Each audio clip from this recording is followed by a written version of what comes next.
Frankenfish is a 2004 creature feature directed by Mark Dippé. Investigating a death under mysterious circumstances, a medical examiner travels to the Louisiana bayou, where he finds the locals under threat from an unknown aquatic predator. But before we get into this swampy schlock, I just want to ask that if you end up enjoying this video, then please think about hitting that like button and subscribing to my channel. And if you do, make sure to hit the bell icon so you never miss any of my videos. It would really help me out. So thanks. Also, there will be full spoilers ahead, but if that doesn't bother you, then grab your gumbo-flavoured popcorn and whip out your favourite catfish as we dive into Frankenfish. So the movie begins with this fella going fishing, because contrary to popular belief, that's something fishermen do. But he stops briefly because his pet cinder block is thirsty, so he drops it into the water so it can have a good sup while he checks his traps. The silly bugger must have short-term memory loss though, because then he drives off without it. But not to worry, in the very next shot it's back on his boat. Movie magic that is. He doesn't get far until it needs another drink though, so in it goes again while he tries to pull up his fish trap. But this one is cheeky and is like, "Whoop, too fast for you, fella!" Oh, now go on, try again. I promise I won't move this time. Whoop! Oh, I can't believe you fell for that twice. But then something pulls him into the water, and it turns red with blood, which is bound to leave a stain, I reckon. Elsewhere, and we're at some sort of crime scene where we meet our protagonist, who I'm going to call Bling, because he's rocking a big gold watch. Anyway, he's a medical examiner, and his boss turns up saying, "What we got here?" "Well, it looks like a dead body, Chief, but I can't confirm that till I take a closer look." That'll have to wait, however, as his boss says he's sending him down to the bayou to inspect a body they found. Because much like someone really shit at maths, this one ain't adding up. Right, I guess I'll be off then. Abrams. Stay here and look confused. So he puts on his badass shades and off he goes. When he arrives, the local sheriff takes him to see the body and says, "You sure you want to see this? It's pretty messed up like." "Dude, I've been doing this for years. Nothing freaks me out." Oh, Jesus! Oh, God! Oh, Jesus, God! Oh, Mary, Mother of Jesus, Jesus of Nazareth! You know anything about this guy? Aye, he's dead, eh? So the next day, Bling hires a boat to take him out to where the body was found. "Oh, you Sam Rivers?" "No, my name's Bling Blingford." "Oh, good, because I have no idea who Sam Rivers is. I'm going to call this lady Stoat, because that rhymes with boat." And she says, "Judging by the map, we got about a 4 or 5 hour ride ahead of us." 4 or 5 hours? Where are you going, like? The moon? I think it would take a bit longer than that to get to the moon. And you can't get there by boat. Stoat also notices the gun in Bling's bag. I didn't know medical examiners carried guns. Ah, but you see, I'm not carrying it. My bag is carrying it, and I carry my bag. That's how I get around the problem. Ah, clever. Then they spot an unusual-looking alligator by the riverside, and Stoat says, "That gator doesn't look right." "Must be one of them left-looking alligators I've heard about." They get up close and find its head's been bitten off, and is also surprisingly squidgy. So they continue down the river while the cameraman struggles to stay afloat, and they soon come across this local fella who has adopted a somewhat unusual method of catching fish. His name is Elmer, so I'm going to call him Fudd, and the others ask him if they knew the fisherman that was killed. Hell yeah! Okay, that was a bit more enthusiastic than I was expecting. "Oh, sorry, let me dial it down a bit." "What y'all want with old John? John's dead." So Fudd offers to take them to their little community out in the swamp where they can talk to old John's family. So they arrive and are introduced to the residents, which include Flower Power and her fella, who looks a bit like a cross between John Bernthal and Cliff Curtis, so let's call him Jiff Burntits. They tell Bling that their neighbour Ricardo is the one who found old John's body. Elmer, we like to talk to Ricardo. Ricardo ain't talking to nobody. Why is that? Because his name's no longer Ricardo. He's called Machete Mike now. So instead, Fudd takes them to see old John's wife and daughter, the latter of which I'm going to call Gorgeous, 'cause she is. Anyway, she and her boyfriend, McPrick, are helping her mum pack her belongings as she's planning to move out of the swamp. Excuse me, ma'am. Sorry to bother you. I know this is a very difficult time for you and your family. But I have to ask, what happened to your eye? Is it blind? So Mama Gumbo tells them that she's felt an evil presence in the swamp since they found a strange abandoned boat up the river. But she still doesn't know what killed her husband. Okay, we'll go and check the boat out. But I do have one more question. Is it blind? And if it is, why is it blind? On the way out, they see Flower sunbathing, and she's naked! Oh! Then Jiff comes out with a big basket of fruit saying, Hey, y'all want some fruit? "I'll have them watermelons, mate. And the fruit and all." So the gang travel up the river and find the abandoned boat. Bling and Stoat hop on board and have a look around, but they can't find anyone, so they go check the cargo hold. What is that smell? Smells like half-digested bologna and beans. Oh, sorry, that was me. I had eggs for breakfast. The hell you did? Bologna and beans. Bling takes some photos down below which reveal the crew never left, but are fairly dead. So they return to the boat, but Fudd falls into the water. Elmer, you okay? Yeah. I thought I was a goner, but amazingly the water broke my fall. But then, oh no, something grabs Fudd and drags him backwards, saying, "Tell my wife that I..." Sorry, can you say that again? I didn't quite catch the end. Fud? Fud? Fud? You know, I don't think he was even married. So Bling and Stoat head back to tell everyone the bad news. That they simply cannot get a phone signal anywhere out here. Elsewhere we see this badass on the phone to his boss, telling him that they found the location of their missing boat. I'm pretty sure this guy played a pervy pirate in one of the Pirates of the Caribbean movies, and I also recognise his boss from something too. I believe he played Quintus in Gladiator. Who was that again? The character he played? You don't say. So Quintus says, nice one, we'll head down there ASAP. Crystal, you hold the fort till I'm back. And be a good serval and see that prostitute out when you finish ravaging her arm, will you? Soon after he meets up with his hunting buddy, who's played by that fella from Too Fast, Too Furious who gets that rat in a bucket on his belly. So, he's Rat Belly now. And they all set off on their boat, the back of which really liked Gladiator, and asks Quintus for his autograph. I guess you could say it's a big fan. Back to the gang who are wondering what to do about their carnivorous fish problem, when Machete Mike pops up out of the water and says, I'll kill it.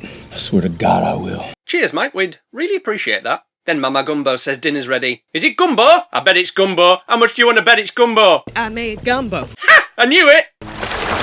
Isn't he afraid of whatever's out there? Cardo ain't scared of anything. Except aubergines. So everyone digs into some tasty gumbo, and we find out that Bling used to go to the same school as Gorgeous, and she used to have a crush on him, which makes McPrick jealous, and he starts acting like a McPrick. Never been a fan of the McPrick. The mayonnaise always tastes a bit off. You're being rude. I'm sorry. I didn't expect to spend my day off bobbing around on a raft in the middle of the swamp. How does eating gumbo and drinking beer make for a bad day? He should really be thanking her. I should have never hooked up with a lawyer. I agree, lass. Push the twat into the water. So Stoat has some girl talk with Gorgeous and says, Well, you deserve someone who's never like that. Someone who will massage your feet after a long day, cook you a nice dinner, read you poetry. Yeah, I can do two of those things. I can't stand poetry, though.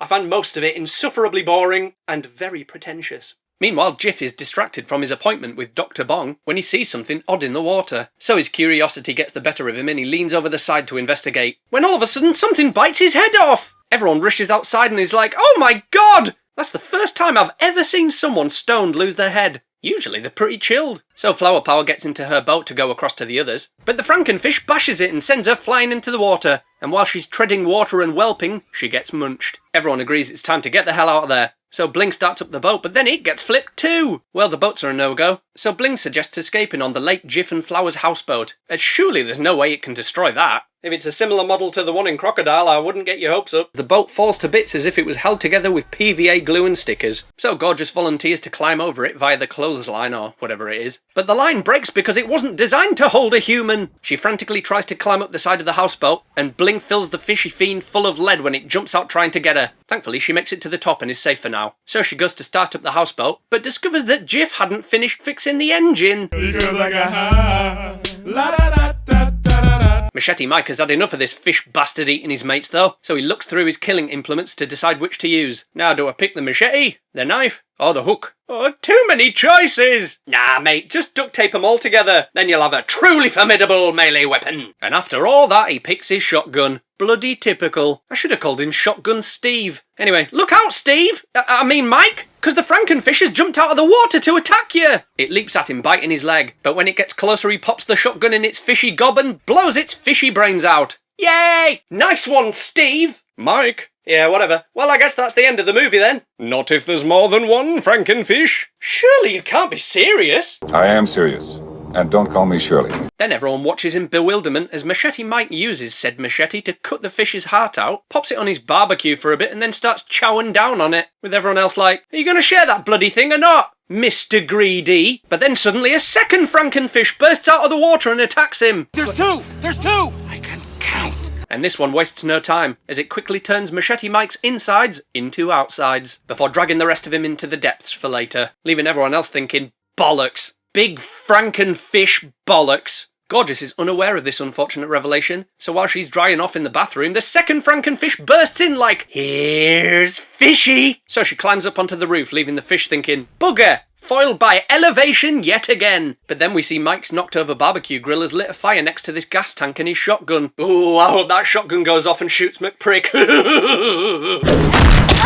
No, not her, you stupid shotgun! So Stoty's a goner, but Bling, being a gentleman, still brings her a blanket so her corpse doesn't get cold. And just in case you thought things couldn't get any worse, the gas tank in the fire gets launched into the air and smashes into the houseboat Gorgeous is on top of. And then...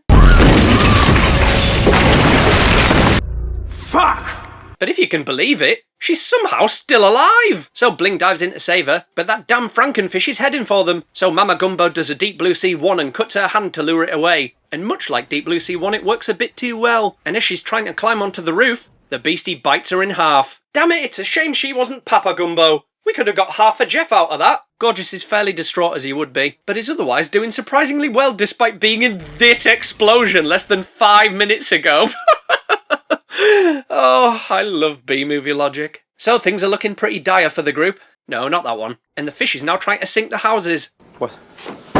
What's that noise? It's you talking, you bellend. Shut up and it'll stop. But it actually turns out to be Quintus and his hunters, who were there for a whole 10 seconds before getting knocked off their boat. And the Frankenfish launches one of them into the back of the boat, shredding him instantly, which he really wasn't a big fan of. The others make it out the water and Quintus says, Now tell me exactly what happened here. Nah, that'll take way too long, so I'll give you a short version. Angry fish bad, we trapped and sad. Done. Then Quintus explains that he and his colleagues created the Frankenfish to hunt, because he likes hunting, so everyone thinks he's a dickhead because he is. Then Pervy Pirate says, So we all hit the water at the same time and swim for the fan boat. They can't get all of us. Right before it jumps out of the water and kills him. And Quintus then does this. Let's do this. Leroy Dragon!